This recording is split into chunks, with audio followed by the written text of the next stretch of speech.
everyone, so today I did a look inspired by Allana Davidson. She's my favourite YouTuber. She had a vlog up and she was wearing a look sort of similar to this, and I thought it looked absolutely gorgeous on her, so I wanted to try it out. It's what I'm wearing on my face right now, obviously, and yeah, if you want to see how I did it, then just keep on watching.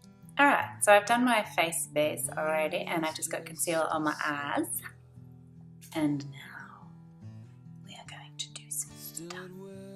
I think for this look, I should be able to do it with the Stila Eyes of the Windows Soul palette. Here's hoping. So I'll be using this palette here.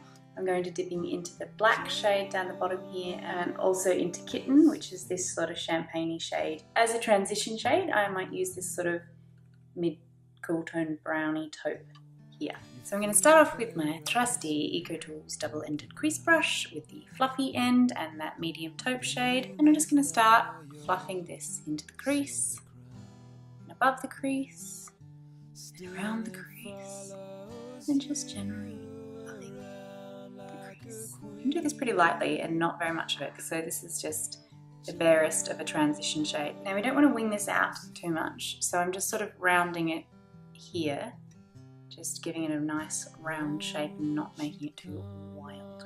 I look so bronzed and highlighted, but it's just because there's actual natural daylight coming in. And that's my excuse, not sticking to it. The main focus of this look is the lower lash line, and it's quite smudgy. And I have found that this Yves Saint Laurent, this is like one of the little sort of ones that come in one of those packs for free. This black is so soft and smudgy. It's like amazing. So I think it'll be really good for here. And I'm going to put it in the waterline and just let it come out, which it will do because, like I said, it's so smudgy. No need to try too hard to come underneath there. We don't want that to be too thick a line because we're going to smudge it out with shadow. I can't think of a look that isn't improved by putting black in your upper waterline, so I might as well just do that now while we're here. It's especially good if you're someone who doesn't like to wear false eyelashes, like me, but you want to give as much definition and power to the lash line as you can without wearing false eyelashes. If you don't have like massive normal lashes and you're not a huge eyelash fan. I mean, I'm a fan of them, but I just don't like to wear them all the time. Now I'm going to take a pencil brush because I want as much control as I can get, and I'm going to dip into that black shade and tap off the excess because we have to start really, really slow with this. And we'll start on the outer edge because that's where we would have most of our colour. I'm just smudging out this liner with the black. So you want to wait until you've got less on your brush to go in towards the inner corner because you don't want to make it as dark in there. And then you want to take a cleaner, fluffier brush and blend that out without putting any more product on.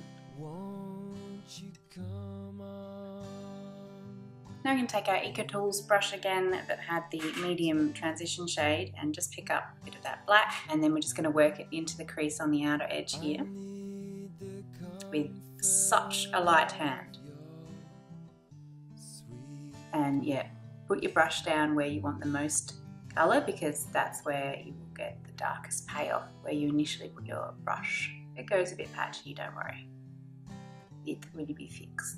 If you do accidentally end up going in with a heavier hand than you want, you can always fix that by going back over the top either with your face powder with a cream coloured eyeshadow and just put that on the eyeshadow brush and then blend it out with that, and it'll really fade the colour. We're certainly not going to go any further than halfway in. You could definitely go however as intense as you like with this. You could make this quite an intense look, so just build it up to however you want it. Sometimes I find that I can't really tell if I like the depth of it and that if it's not quite in the right shape. So if I am having that problem, I'll just take my concealer brush and just clean up this line here, because you can find that if it just comes down a little bit too far, it looks really bad.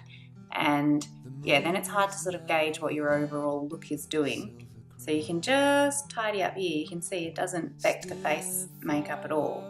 And then you just get a better idea of what you're doing. You can take a clean blending brush and just go over the top of all of that. So I'm pretty happy with that for depth. So now I'm going to take that shade that we were talking about, Kitten, which is the champagne shade. I'm just going to use my finger for that one, press it all over the lid. And just end it 3/4 of the way across where you've ended the black. If you find it easier, you can use a brush to make sure you get right into the inner corner. And I'm just going to feather out the edges here, give it a bit of a softer blend into the black shadow.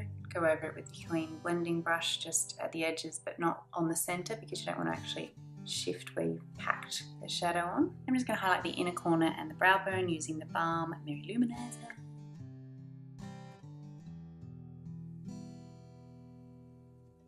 Taking another clean brush and softening out the edges of the highlighter too. Okay, now we're going to put on some mascara. I'm using the Too Faced Better Than Sex mascara.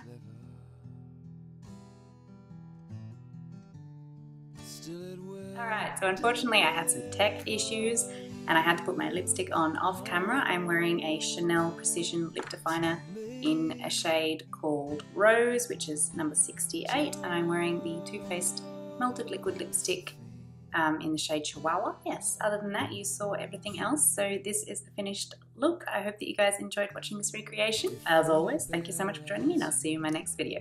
Bye.